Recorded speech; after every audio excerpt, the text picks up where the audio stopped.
Hi, everyone. Happy to have you with us once again for our Be Relentless webinar series. I'm Lee Checkstad, the Director of Brand Engagement for Century 21 Canada. And we've had some great advice over the last 4 weeks on topics about how to make the most of this time when you're under self-isolation and what you can be doing for your business. And we're taking a slightly different look today at something that we haven't talked about just yet, and that is how to manage your finances through this time.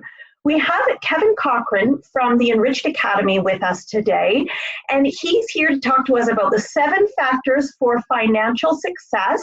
He has helped over 50,000 real estate agents with their financial planning over the years. And he says it's not how to make money. You can get that from lots of great coaches, but he's here to help you manage that money once you make it. Kevin, thanks so much for joining us.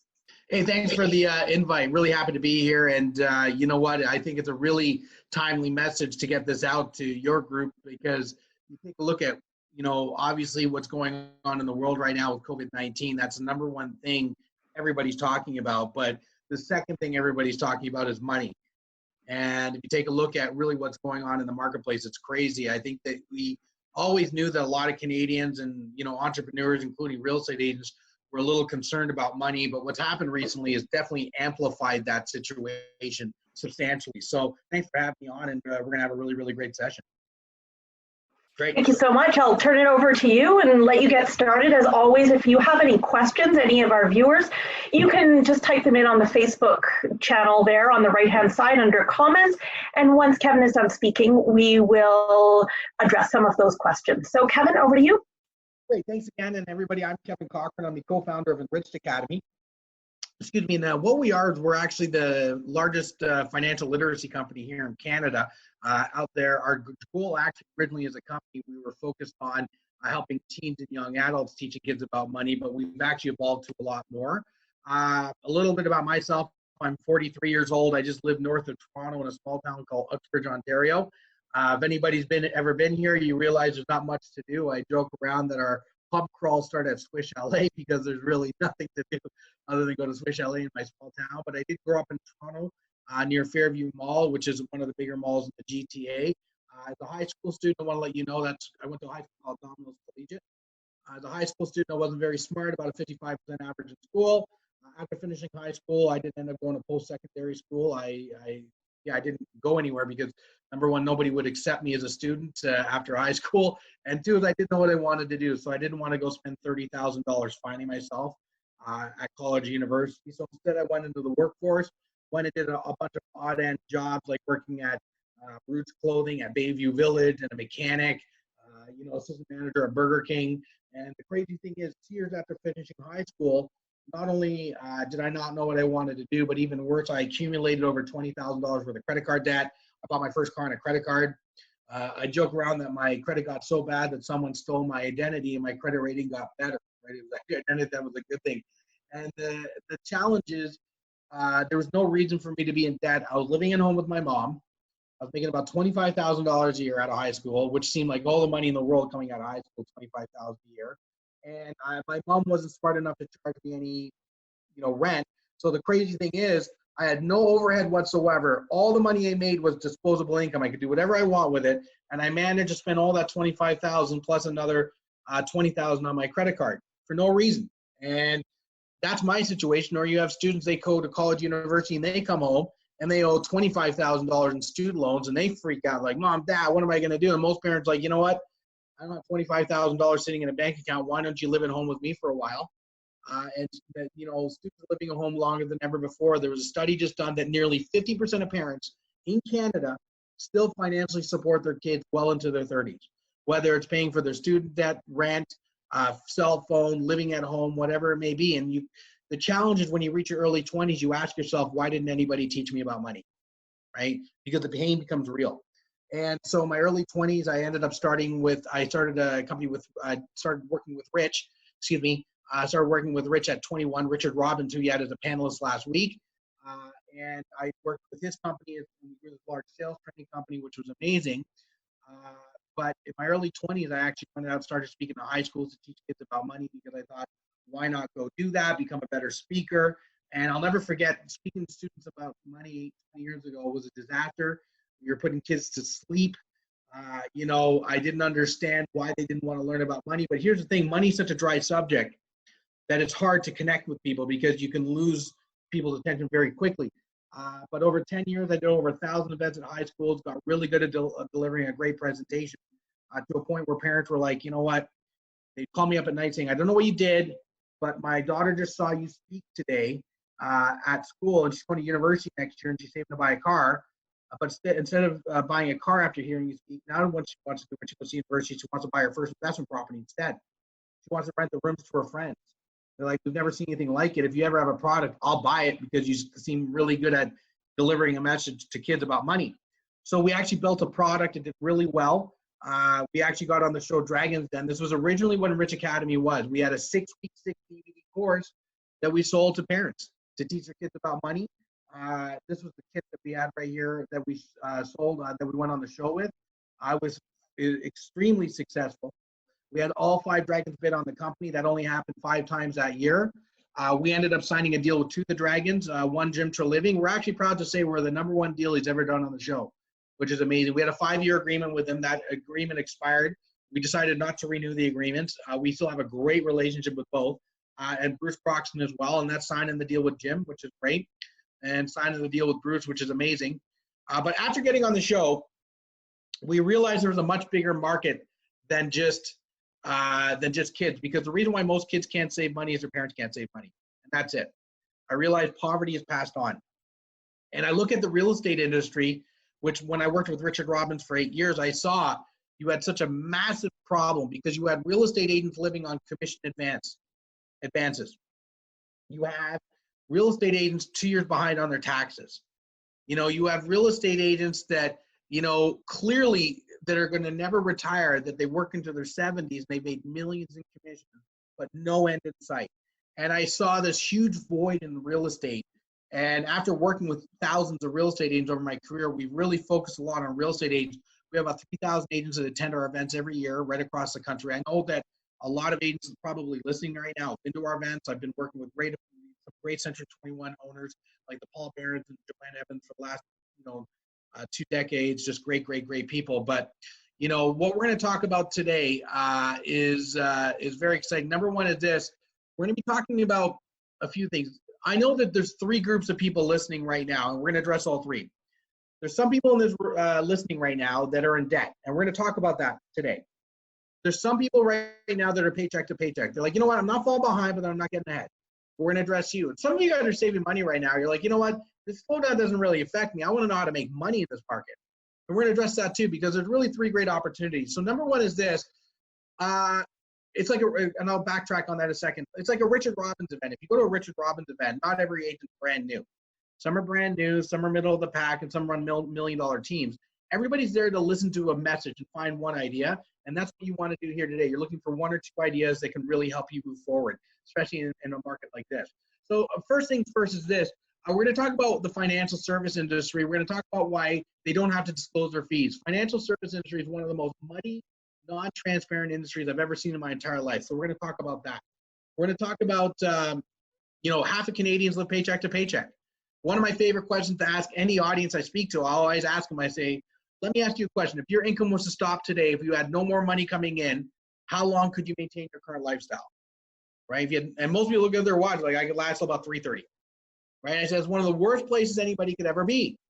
Richard Robbins taught me a lot about sales and growing businesses. I can tell you one thing, one of the best lessons he ever taught me is this.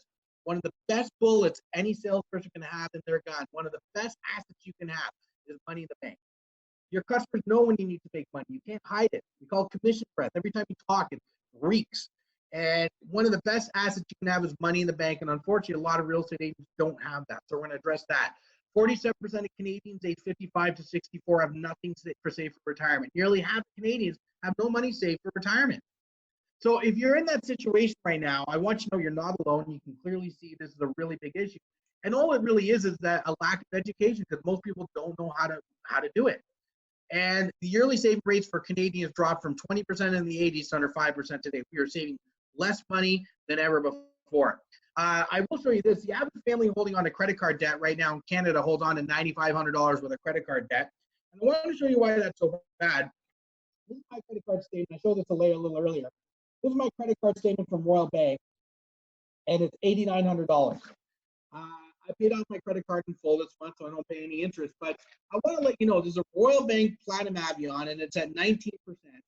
Let me show you how long it would take to pay off this credit card if you only made the minimum payments. And it would take you 78 years and 5 months to fully repay off that credit card. 78 years and 5 months. Kevin, can I just interrupt you very quickly? We're getting a number of issues with your audio, and I think that your computer is set up so that it's taking it. So every time you turn your head, we lose a bit of your audio. And when you held up that Visa bill, I think it cut off the audio a little bit. Okay, no problem. So as long as you're just facing the camera, we're getting good audio. But as soon as you turn around, it's cutting out a little bit. Thank you. Okay, good to know. Should I go through that credit card thing one more time?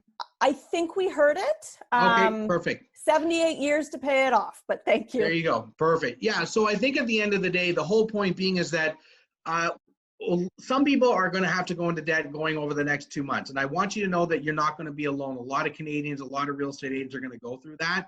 But here's what I will tell you is this. What you want to do is try to avoid credit card debt at 20% interest. It's one thing to be in debt. You don't want to be at 20% interest debt, because here's the thing. I've had so many real estate agents come up to me at our event saying, I've been making my minimum payments on my credit card for 3 years. I'm not getting ahead. Of course you're not going to get ahead. Those things are designed to never pay off, right? So we'll talk about that today as well. And credit card companies make $22 billion annually. It's unbelievable based on their fees and interest and so forth. That's worldwide, not in Canada. So here's 7 factors to achieve financial success, just so you know. So this is probably the most important lesson I'm going to teach everybody here today is the first one. They're all good lessons, but this first one's really good. If you want to master money, you need to master 2 things. Sorry about that. Number 1, you have to learn how to make money. And the other, you have to learn how to save and invest it. The problem with your industry is this. All you are taught to do is you learn how to make money. That's what Richard Robbins does. It teaches you how to make money, how to spend less time with buyers, right? How to not cut commissions with sellers. That's what it does. That's what Buffini does, Richard Robbins, Mike Ferry, Tom Ferry. And you should take all that training. It's really, really, really good training. But what they don't teach you how to do is manage that money. And I'll tell you right now, do you know how many real estate agents that come to our program that make $90,000 a year and they have a higher net worth than another real estate agent making $250,000 a year? That happens all the time. I'll see like a middle of the pack agent come in and their net worth is higher than some of the top producing real estate agents in Canada. And it blows my mind because what we look at as success is how much you make. It's not what you make, it's what you do with what you make. And I look at it, I'll meet a real estate agent making $90,000 a year, and they're freaking out. Like, I can't pay my bills, Kev. I don't know what I'm going to do. I'm freaking out. I go, what would solve your problem? And guess what they always say?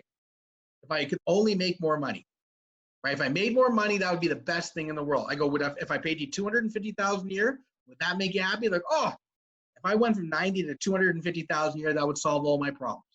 And I always laugh because nothing can be further away from the truth. Because here's the thing, if you can't learn to live within the parameters of 90,000, paying you 250, you're going to actually be in a worse situation. This is the best analogy I can give you. Imagine you go to the gym. That's how I go to the gym. I imagine it. It's not very effective, but there's no effort, so it works out. But imagine you go to the gym, and I ask you to lift 90 pounds, and you can't. You're like, it's too heavy, Kev. I cannot lift 90 pounds. If you can't lift 90 pounds, could you lift 250 pounds? And you know you can't. You accept that. You're like, no, if I can't lift 90 pounds, I can't lift 250 pounds.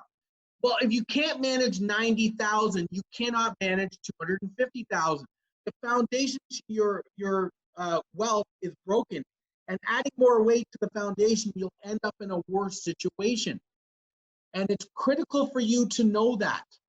Because the majority of people that I meet that are in debt, they're not in debt because of what they make. They're in debt because of what they spend. It's funny, in my career, people have always asked me how I've been able to take risks. You know, when I left Richard Robbins, I was making $250,000 a year. It was great. I was 27 years old. And I went and started another company called Dominion Lending Centers. A lot of you would probably know it. I'm a partner of that company, one of 4 partners. And we built that company in over 10 years.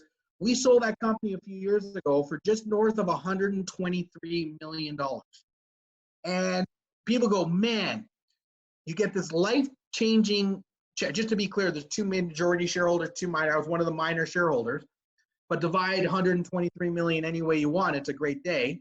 And a lot of people go, my gosh, Kevin, when you got that money, what did you do with that money when you got the big check? What did you do? What kind of car do you drive? I drive a 2010 Ford F-150 with 200,000 kilometers. People go, well, man, why don't you buy a new car? I got 3 kids. I got a 14-year-old, a 12-year-old, and a 9-year-old. My car smells like vomit and goldfish crackers all the time. I don't need a new car to smell like that. People go, well, what kind of house do you live in though, man? I live in the same house today that I bought in Uxbridge, Ontario 11 years ago for $450,000. If people go, man, that's ridiculous. Why don't you live a little? I live great. But one of the secrets to life, I can assure you financially and running a very great business is this, and never forget this, is you want a small overhead.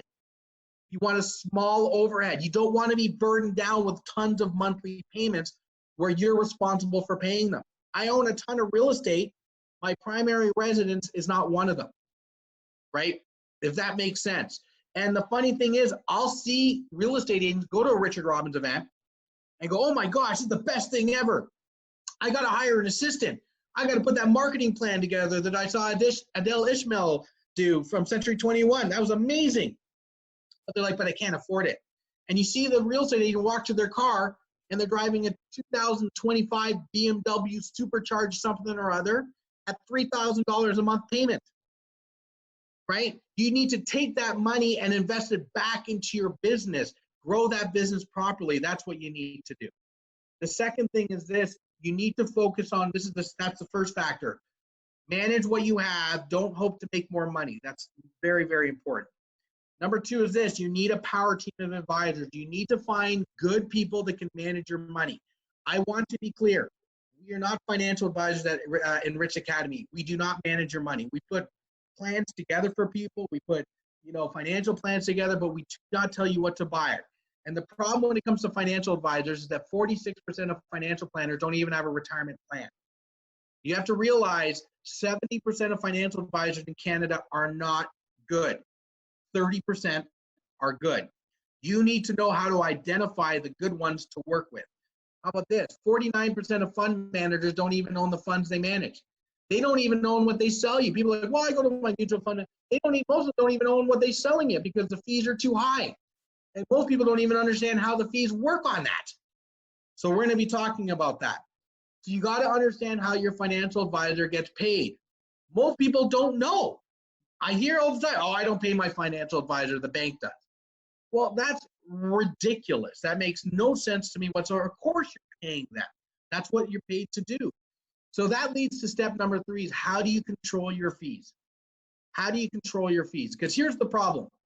Most people, I was at a real estate office back in November or the fall this year. I had a real estate agent, I was at an office and this real estate agent pulled out their financial statement. It's still in the envelope. And she shreds it in front of me. She shreds it in front of me. I go, why don't you open it? She goes, I can't read it. I don't know what it means. And I laugh because it's designed that way. Financial statements are designed in a way that you're not supposed to understand. That's in their best interest for that. And think about Enriched Academy as the Rosetta Stone of money. We take this complex language that nobody understands because money's a language, and we teach you how to use it properly. We call this the language of money, and every industry does this. I'll give you a perfect example. They complicate their own world for this reason. So look at this. This is the top 4 leading causes of death last year in the United States. Number 1 was heart disease. Number 2 is cancer. Number 3 is iatrogenic causes. And number 4 is respiratory diseases. Iatrogenic causes. Does anybody know what I'm used to saying, does anybody know to get feedback? For those of you that don't know what iatrogenic causes is, because most people don't, iatrogenic causes means doctor or medical error. It was the 3rd leading cause of death in the United States last year. But why do they call it iatrogenic causes? Because it sounds better than doctor fuck up. That's exactly why they do. Medical error doesn't sound great. Iatrogenic causes. Now, in the financial service industry, it's no different. In the financial service industry, they have something called MERs. And 75% of the people that attend our events do not know what these letters mean. Okay, if you have a financial advisor, this is the this is the one or two most important things you need to understand on your statement, and nobody gets it. MER means management expense ratio. In other words, all it means is commission. But why do they call them MERS, right? That's an acronym. Why do they call them MERS? They call them MERS because you're like, I didn't go to Harvard. Like, I don't know what that means. They go like real estate, you call it commission. Car salesman, you call it commission. Mortgage agents say, what's your commission? What do you make on this? And financial service industry, they muddy it. They call them MERS. And here's the problem. Canada has the highest MERs in the world. Our average MER is 1.94%. And I want to show you why this is so bad. This is right out, because it's a $1 trillion business in Canada where our funds are in mutual funds. But right here is a CBC article. It says Canadians to delay their retirement by as much as 11 years or leave them with 40% less money than they were supposed to have. It's taking half our money, these fees. Let me give you an example. We had a manager, a real estate manager, show up to our program from Mississauga. This is 2 years ago. She's 45 years old. She had $350,000 invested with her advisors, and her fee was 2.7%. That was her MER. Her fee was 2.7. People are like, well, that's not that bad. If I'm getting 97%, they got to make something. Of course, you got to pay advisors something, but that's not how the math works. Okay, because you have to say, okay, 350,000 divided by 2.7%. Her fees every year were $9,450. That money goes to, remember, 4 people got to get paid. You want to get it paid. Your financial advisor got to get paid. The brokerage they work for has got to get paid. And the 4th person is the mutual fund's got to get paid. You're dividing your money into 4 people. So she said, wow, I didn't know. We wanted to make her understand why this was so crazy. Let's take that $350,000, and she's 45. Let's say she wants to retire by 65, so 20 years. At a 6% return, that money should turn into 1.1%. Sorry, $1.1 million. You have to tack on that 2.7% MER. So just so you know, by the time the 20 years was done, her actual return was $670,000. Fee of 2.7%. So her fees over the next 20 years would be $452,000 that went to the financial advisor, that went to the mutual fund, that went to the brokerage. That's what people don't get. And that's my point about earlier on. When agents go, I want to go from $90,000 to $100,000, $90,000 to $250,000 a year, it doesn't matter. If you're giving your money to somebody that's overcharging you without even knowing they're overcharging you because they don't even know what they're selling you, you have to be aware of everything. And that's the whole point. She came to our live event, and at our live event, we have something called a financial advisor interrogation kit. So what you go do is you can interrogate your financial advisor. And I'm telling you right now, I do not care. It's not just the advisor. It's the advisor, the brokerage, and the mutual fund. So it's not just the advisor taking all the money. It's divided by 3. In that case, 4, including you. And she got her MERs from 2.7 down to 1.1. And her fees over the next 20 years would not be $452,000. I think it ended up around $120,000. And I said, isn't that amazing? We just put $300,000 more into your pocket. I go, how many homes did you have to sell? She goes, none. How many people did you have to manage because you're the manager? She said, none. And I sat there and I said, that's what you have to be fully aware of, is that you need to know what every dollar you have is doing. And most people are fully unaware of that. This is what a financial statement looks like in most cases, though, just for those of you that don't know. This is, and again, most people don't get it. Like number 1 is code or symbol. That's a code or symbol of the product. Number 2 is quantity, how many you own. Then you have current price. That's the current price per share. Book value. That's what you originally paid for the product. Market value is what you could sell that product at the MER. Number 6 is the name of the fund. And number 7 are these letters right here. Now, not everybody watching, this is what we do. This is somebody that we are coaching in our coaching program. We looked at all of, we don't need your personal information. We don't take your account numbers or social insurance, not what we do. but we analyze all your statements to make you understand, because the one thing you will not see on these statements is MER. But the funny thing is, recently they have changed rules where the brokerage has to disclose the MER. But how about if I told you the new rules are less transparent than the old rules? Because if you break MERs down, what the commission on your investments are, half of it goes to the brokerage, half of it goes to the mutual fund. All they have to do is disclose the part going to the brokerage, not the part going to the mutual fund. It's crazy. But if you see these letters on your financial statement, I can assure you, you need to probably fire your financial advisor. Okay? FE means front end loaded. Those letters mean something. That means whoever sold you that's charging you a 1 to 2% commission on top of the MER with the product. DSC means deferred sales charge. If you have this, so you know, DSCs, deferred sales charge funds, are not allowed in almost every province now except Ontario. That's how bad they are. So deferred sales charge means this, but you might be in another province and still have them because your grandfathered in with old ones, so you want to check. Deferred sales charge, it means whoever sold you that has locked you into that mutual fund for 5 to 7 years. And if you want to get out, there's huge fees to get out. Huge. LL means low load. That's like a deferred sales charge, but instead of being locked in 5 to 7 years, you're locked in 3 to 5. Or sorry, 2 to 3. And it's so important to know this because we're not taught about this. And this is why I'm so adamant about this. When I was in my early 20s, like I told you, I was over $20,000 in credit card debt. And I got out of that credit card debt. And then you start saving money, and then guess what happens? You look around, and I asked one of my mentors for a referral for a financial advisor, and they gave me their advisor, and guess what? My mentor didn't really know what he was talking about. And the advisor that I got wasn't really good either. Not that they weren't good, it's not the right way. They were selling me this type of stuff.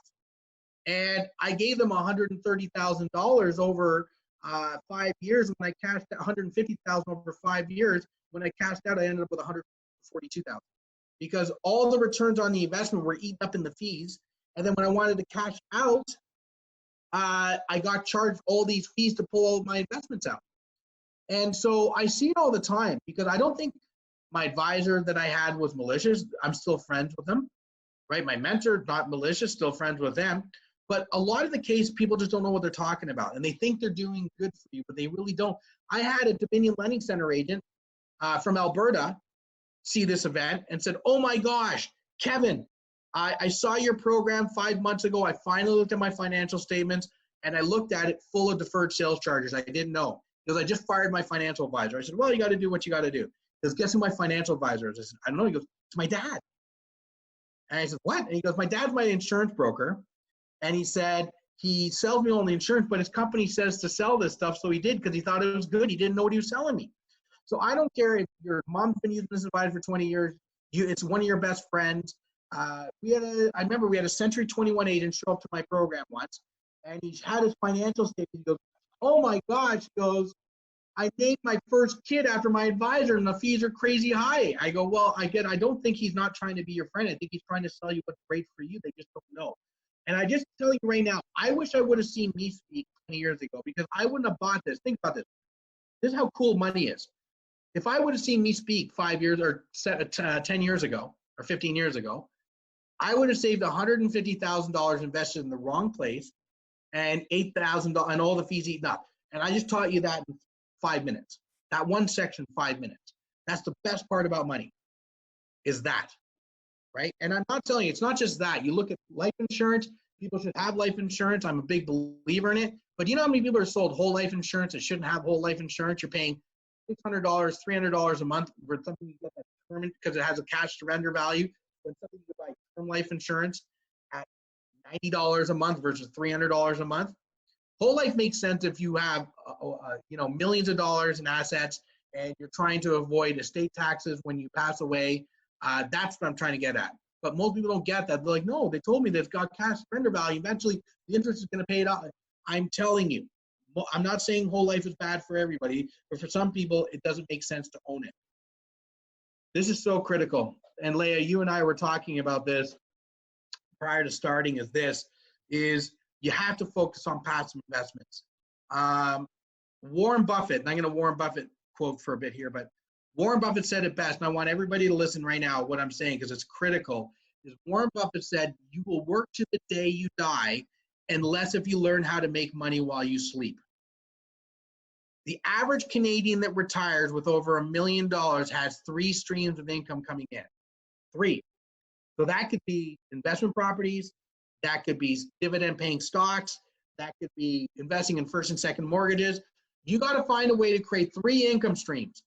But the challenge is this, most real estate agents' income stream looks like this. Look at the white line. That represents the money you earn. The yellow line represents the hours you work. The problem is this, as soon as you stop working, your income stops. This is a recipe for disaster. This is why people burn out. This is why people leave the industry, right? This is why people say, I want to retire one day. And I'm telling you, that is not what creates long-term success. This is what you should be striving for right here. You see the white line, that represents the money you earn. The yellow line represents the time you work. The older you get, your income streams should continue to grow, but your hours that you work should start to drop. That's what wealth is. Because people say, I want to retire one day. I don't think you do. I think what you want to do is you just want to, you look at me personally, I don't want to retire. I just want to be able to fire people out of my life, right? I like working with great people like the Paul Barons. I like working with great people like the Joanne Evans. They're fun to hang out with. And I fire people out of my life all the time. I've gotten to that place in my life where I can do that. I think everybody has to work with people they don't want to. I'm not saying that you're better than them or they're better than you.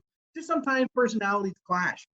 And you just want to get to a point where you can fire people out of your life where you don't have to worry about it, right? And then you can just work with people that you want to work with. And guess what? Going to work every day actually becomes quite fun, right? And I'm not saying you have to have the piss and vinegar in your 40s and 50s and 60s that you have in your 20s. But when you fire the people out of your life and you just go to work and work with people you want, that's great. But when you're sitting there and you're in your 45 and 50 and 55 and 60, you're like, oh man, I got to work with these people. I hate to work with them, but if I don't do this, I don't put food on my table. Of course you want to burn out. Then you look at your car outside, like, oh, I got a $3,000 a month payment on my car. That's great. Why did I do that? Right? That's what I'm trying to get at. You got to earn the right to fire people out of your life because then you're going to want to work to the day you die. And I'm telling you, and the reason why, because there's nothing else to do. It's fun, right? And again, I'm not saying, but you've got to figure out how to create these alternative revenue streams. Now, a lot of people come up to me and they say, I'm in my late 50s, 60s. Is it too late? It's never too late. I promise you. But the goalposts do change, right? When you're in your 20s, the goalposts are like this big, got big opportunity. The older you get, the goalposts tighten. You can't take as much risk and so forth. But it's never too late, right? Then it's never too late. I can assure you of that. But if you don't change your plan, it's an issue. And Leah, you and I were talking about this before, and I'm going to bring it up again, is this. The last 10 years were arguably the best 10 years in the history of real estate, right? And I really believe this, you don't need more than 10 great years in this industry to create a solid rock foundation financially for yourself. That doesn't mean you're going to live in the biggest house on the street. That doesn't mean you're going to drive a Lamborghini and take private jets everywhere. I mean you have a strong concrete foundation that if the market dips for 2 or 3 months or 4 or 5 months, it doesn't hurt you. It doesn't hurt you. But the problem is if you in the last 10 years been in the industry and you're watching right now and you're worried about money because what's going on right now, your financial system is catastrophically broken. Because those last 10 years were incredible. Low interest rates, tons of immigration coming in, and it's still going to be great. Don't believe you me. When this rebounds, and I don't have a crystal ball, I think that starting mid-May, early June, we're going to kickstart this thing again. Don't forget that we are going to let tons of immigrants into this country, which you need to, I think 350,000 a year. The average Canadian family has 1.6 kids per family. That's not enough to sustain a population. We need to add immigration to this country. It's a good thing as long as they do it in an orderly way.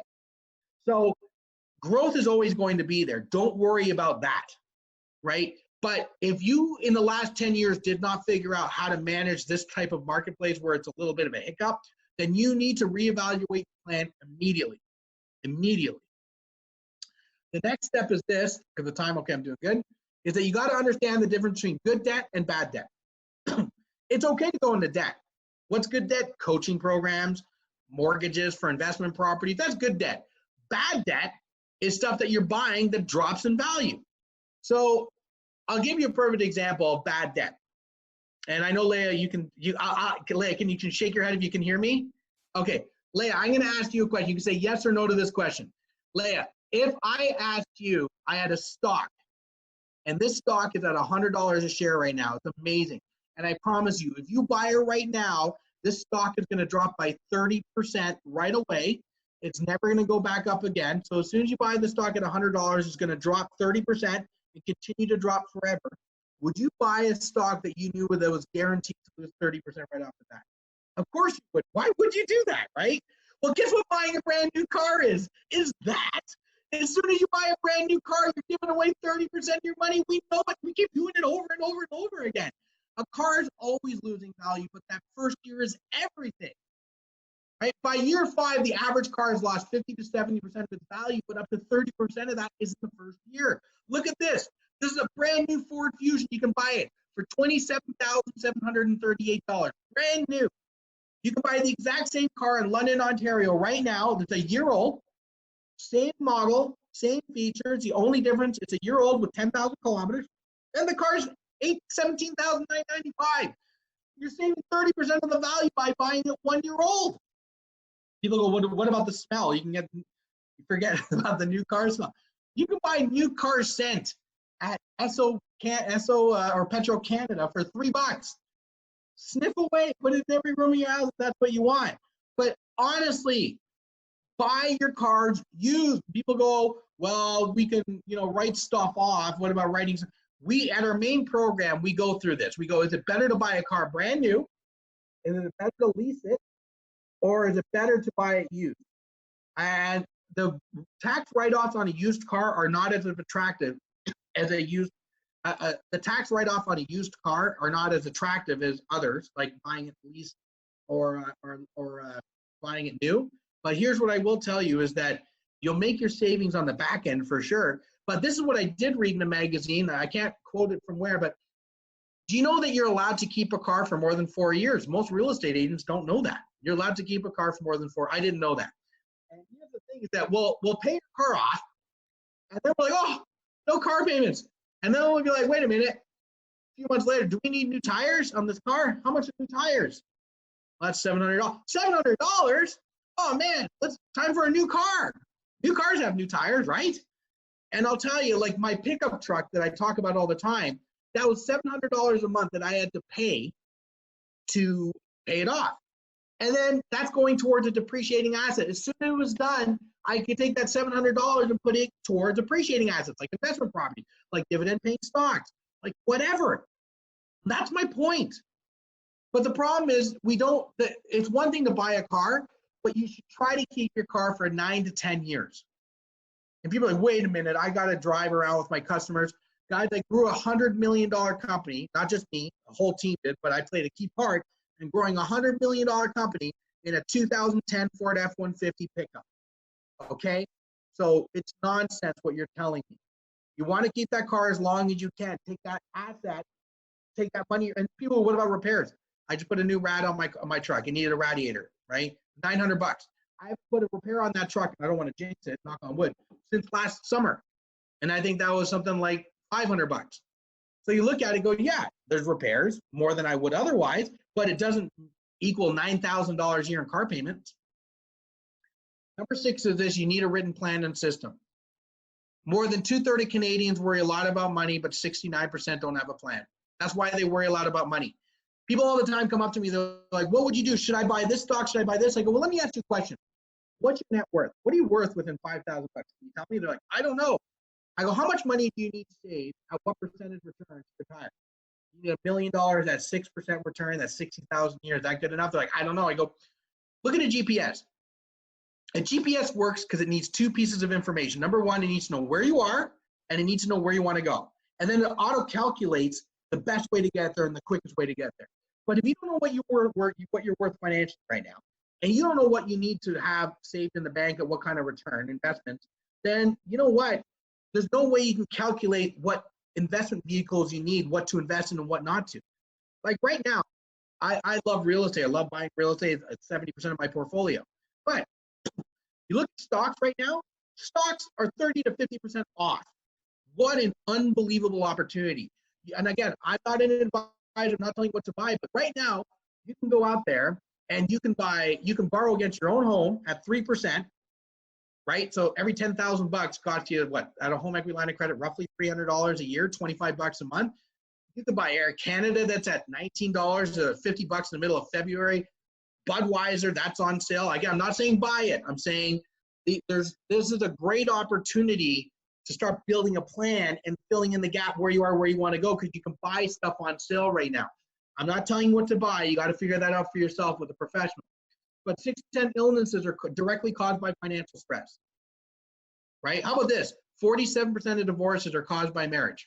Did you know that? No, 47% of divorces are caused by stress due to money and marriage. But here's the thing, is that you look at it and go, all this unnecessary stress, because we're never taught about money. And that's why we work with provincial governments now, sports teams, police, like I know, Leah, you're in British Columbia, correct? Every BC police officer has to go through our program every year. It's part of their annual mandatory training now. And the reason why it is because they realize there's so much stress due to money, and they have to address that problem. The last thing I'll talk about here is continued self-education. You know, I'm a high school dropout. No logical reason I should be able to retire by 39 years old. And the reason why I was able to retire by the time I was 39 years old is I like to say, people say learn from your mistakes. That's the stupidest thing I've ever heard in my life. Why would you learn from your mistakes when you can learn from somebody else's? Right? It's a lot cheaper, a lot quicker to do. And I'll tell you, that's what Enrich Academy is all about, is learning from other people's mistakes. People come up, they're like, man, you guys don't really seem like bankers. We're not. We're entrepreneurs. I get how real estate agents think. I've worked with you guys for a long time. I've been in the same boat where you're as good as your last sale. I've been there before. I get it. But you have to build a foundation. And it's funny, I was with one of the top RE/MAX agents in Canada, and I've known him for 20 years. And he's a good friend of mine, and he sat there, I won't mention his name, but he sat there, he goes, Kevin, you want to know what I find frustrating? He goes, I met you, Kevin, when you were 20 years old and started with Richard Robbins. And he goes, I'd been in the real estate industry for 15 years at that point. And he goes, you know what I find devastating? He goes, I find devastating that you have a higher net worth than I do now. And I said, yeah. I said, well, bud, I said, it's all about what you make, right? It's what you do with what you make. And I love this quote by Warren Buffett. He said, invest as much of yourself as you can, your own biggest asset by far. There's no better asset than there's no bigger asset than yourself. Invest in your mind, okay? It's the books. I know you guys can probably see those are tons of those are wealth management books. I'm studying about money now more than ever before. I'm talking to every professional I can get my hand on to find out what are the deals, what would you buy, what fits my culture. And I'm out there buying right now, like crazy. I'm trying to figure out not how to get through this time, I'm trying how to double my net worth in the next year or two. Because this isn't going to be a month or two problem. This is a year or two problem, right? But how do I double my net worth in the next year or two? Because you'll get maybe 4 or 5 of these opportunities in your career where stocks do this. So what a great chance. And I'll tell you right now is that if you're worried and go, my God, I don't know if I can handle it. If you're in your 30s or 40s, you're going to go through another 3 or 4 of these dips in your life, just so you know. It's going to happen again. Who knows what it's going to be, right? So again, that's the way you should be looking at it. So I'm not trying to figure out myself how to or what to buy. I'm out there talking to as many people, going through my whole Rolodex, and I got a wicked plan of the 10 that I'm buying to achieve my goal based on where I am, where I want to go. And that's just so you know, and I know, Leah, you're going to post we have a coaching program. I'm not here to sell it because we honestly don't offer it to everybody. Some people it doesn't make sense. Leah, you're going to post, we do something called a complimentary assessment call. We've coached thousands of people. Just so you know, sometimes people say no to us. Sometimes we say no to people. Some people just, it doesn't make sense to join our coaching program, and we get that. And we're totally fine with that. Our assessment calls are completely confidential. They're completely non-sales aggressive. What we do is an assessment on you financially, and if it makes sense for you and I, you can join our coaching program. The feedback has been extraordinary. We offer a money-back guarantee on our coaching program. The feedback has been 10 out of 10 on it. It's spectacular. So if you want a complimentary assessment call, we actually had to hire somebody. The last month has been busier for us than ever before. I came back off vacation in the middle of my vacation, like a lot of Canadians did. I was worried about my business, just like anybody would be, like, what's going to happen? We've never been busier because people want to know about money. If you want to put a good plan together right now and figure out what the best way to leverage any assets you have to go out there and start investing and take advantage of this market, try to get through this with the least amount of debt, our coaching program 100% might be for you. But do a complimentary assessment call, see if it's right, and you can click the link that Leah is going to post for you. So there you go. Oh, last thing, we really legit only have room for 30 assessment calls. That's it. We have we had to hire somebody, just so you know, 3 weeks ago and train them. Extremely aggressive, because our 2 original ones are completely booked with assessment calls right through to May, and that was the beginning of April. So there you go, Leah. Excellent. Thank you very much, Kevin. I did post, for anyone who is interested, I did post that link just in the comment section. As you were talking, we got a couple of questions that I wanted to pose to you. Both Robert and Christine said, if DSC and FE are bad numbers to see or bad letters to see with mutual funds, what letters should you be looking for? You know what? In most cases, you shouldn't be looking for any letters other than maybe there's great. Again, I'm not here to tell you what you should or shouldn't buy. The ones I'm telling you what to avoid: FE, low loads, deferred sales charges, front end loaded, back end loaded, BE as well, back end loaded. But if you see the letters ETF, that's an exchange traded fund. That's not a bad thing necessarily, because the fees on those are quite low. But it depends on what ETF that you exchange traded fund that you have. But yeah, maybe ETFs wouldn't be bad, but again, not necessarily. I don't know. I can't look at any. I'm not looking at anybody's statement. But the ones to avoid are those letters for sure. Okay, you answered part of this question, but there's a second part. What do ISC and DSC trust stand for? What are those letters for? DSC? DSC and ISC. ISC. I don't know what an ISC is off the top of my head. DSC is deferred sales charge. Okay, great. Yeah. Thank you very much. Great information, lots of good feedback from people. It might be just what they needed to hear right now. So we really appreciate you joining us, giving people those tips about how to approach their finances moving forward, not only now, but as things get rolling again. So Kevin, thank you very much for your time. Thank you, Leah. Appreciate it. Nice to see you. And everyone, we will be back here tomorrow morning. I will be giving a tour of the Century 21 Marketing Center. This is something that we launched last September. We've continued to roll out some new elements over the last 6 months or so. So we're going to go through some of those changes. And I've also been making some materials given the current situation. So I'll show you exactly what you can be using now, downloading it into different formats that might be useful to consumers who might not want to take a physical item from you right now, how you can still use those to build your business. So we will see you tomorrow at 10 a.m. Pacific, 1 p.m. Eastern. Have a great rest of your day. Bye-bye. Bye, guys.